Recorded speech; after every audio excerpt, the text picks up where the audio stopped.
Hey guys, welcome to my channel, Run Free and Strong. I'm Rayto. In today's video, we're going to answer the question, can the Hoka ONE Clifton 7 road shoe be used on trails? Just to share a bit of background, I'm a trail and ultra runner, and most of my runs are on local park trails and rail to trails, which are converted old railroad right-of-ways and used as trails. Both are groomed trails and non-technical. The surfaces I run on these trails is mixed. It may include dirt, gravel, asphalt, as well as grass. For these trails, running with a trail shoe like the Hoka Torn 2 or the Hoka Speed Good 4 is probably much more than I need. And if you're a beginner and trying out trail running and transitioning from roads, you may not own a trail shoe. Based on my experience running in different terrain and surfaces and in different weather conditions, here's what I look for in a trail shoe to run on groomed trails. First, I want a durable outsole with some rubber reinforcement and good traction. We don't need a Vibram outsole with aggressive 5mm lugs. Second, I want stability during ground contact. Third, I want good lockdown, including midfoot and heel. Fourth, I want a comfortable ride. And fifth, I want a good fit, including a roomy toe box that allows my toes to splay upon impact. Nice to have would be some protection in toe area. Not that we'd be running on trails with roots and rocks, however we may come across an obstacle or two. Let's go back to the question, can I use the Hoka Clifton 7 as a trail shoe for groomed trails? On paper, the answer looks to be yes, and the Clifton 7 checks all of these boxes. Unfortunately, fewer and fewer everyday trainer check these boxes. As shoe companies continue to increase energy return and reduce weight of shoes, which affects comfort, stability, and durability. For example, the outsole of the new Hoka Mach 4 uses rubberized foam, which does not provide the traction and durability of a rubber reinforced outsole like the Clifton 7. Let's quickly review the key features and specs of the Hoka Clifton 7.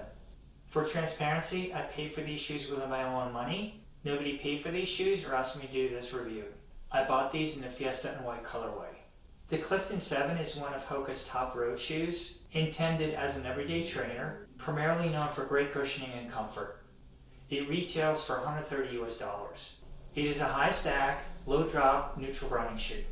The heel is 37mm, the forefoot is 32mm for a 5mm drop, and that includes the sock liner. Despite the high stack, it's still a relatively light trainer, weighing 9.1 ounces or 258 grams. The midsole is a fully compression molded EVA midsole for cushioning and energy return. It has a rocker midsole design to encourage efficient running. It has a flat-waisted geometry for better stability. The Clifton 7 has a full contact outsole for increased traction and smoother heel-to-toe transition. Hoka strategically placed high abrasion, lightweight rubber in key areas to improve traction and durability. The engineered mesh upper uses an open design to allow for airflow while providing support in key areas. Hoka has removed the overlays and replaced these with embroidery reinforcements to make the upper more breathable and more comfortable. The upper is more forgiving, especially in the forefoot, which expands to accommodate a slightly wider foot. In the Clifton 7, the tongue is now gusseted to create a nice wrap around the midfoot and improve lockdown. The reinforced eye stays increase durability. Hoka has replaced a pull loop on the heel with a heel pull tab. The advantage of that is it prevents the fabric from being pulled into the shoe and slipping the foot in. Now let's go run some trails and see how the Hoka Clifton 7 performs and whether it works on groomed trails and what, if anything, doesn't work.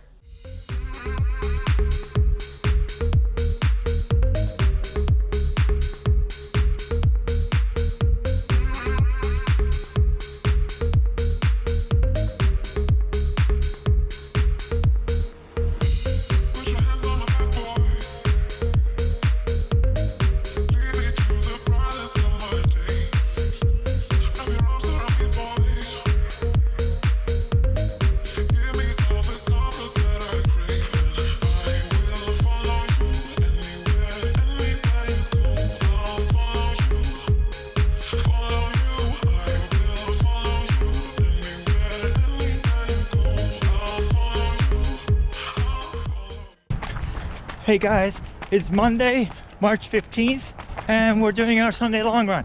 Yesterday, Sunday, the weather was bad. We had winds at 25 miles an hour, or about 40 kilometers an hour, gusting up to 40 miles an hour, or 60 kilometers an hour. Took Sunday off and doing our Sunday long run on Monday. Hopefully you can hear me. It's another cold and blustery day, around freezing, and with the wind chills below.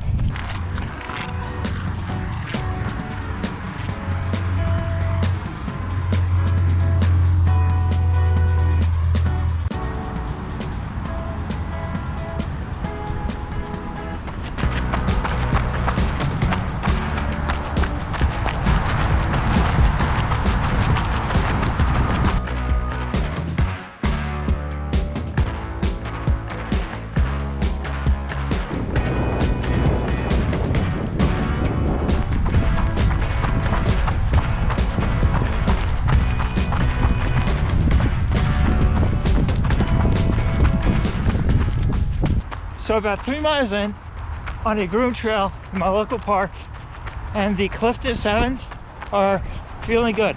Energy return, responsiveness is amazing.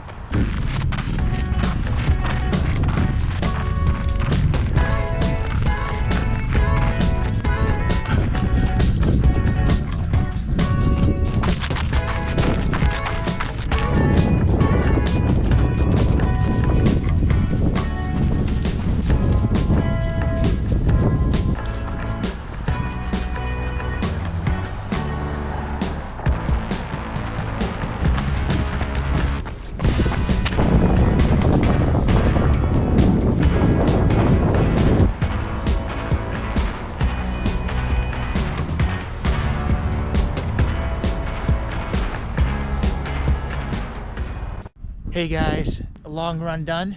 20 miles in 2 hours, 55 minutes, 45 seconds. Happy with that. With our 20-mile run done, I'm going to give you first impressions of the Hoka Clifton 7 for trail use, what works, and maybe what doesn't work, and let's go. So these are my first impressions based on a 20-mile long run on groomed trails.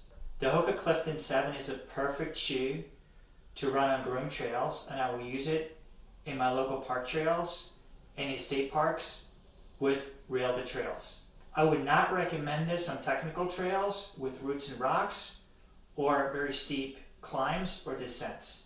I've reviewed several Hoka trail shoes which would be better suited for technical trails.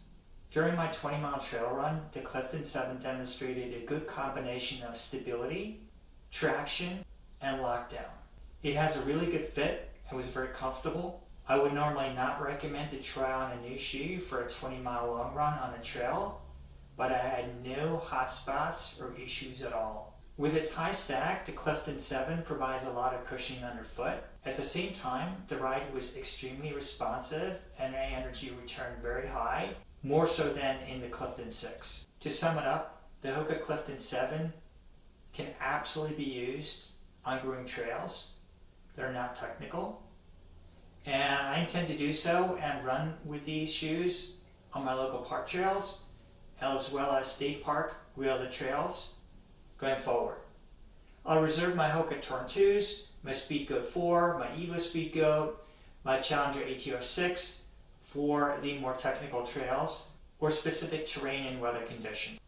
We'll revisit these after I put some more miles on and do a follow-up review. Hopefully you found this video useful, and would really appreciate if you give it a big thumbs up. Hit that like button. It'll help YouTube share with other people that may be interested in the Clifton 7 as a potential trail shoe. Leave me a comment below. Have you run on groomed trails using road shoes? And how did that go? And if you're new to this channel, it would mean a lot to me if you subscribe to follow my journey. Thanks very much for watching, and see you in the next one.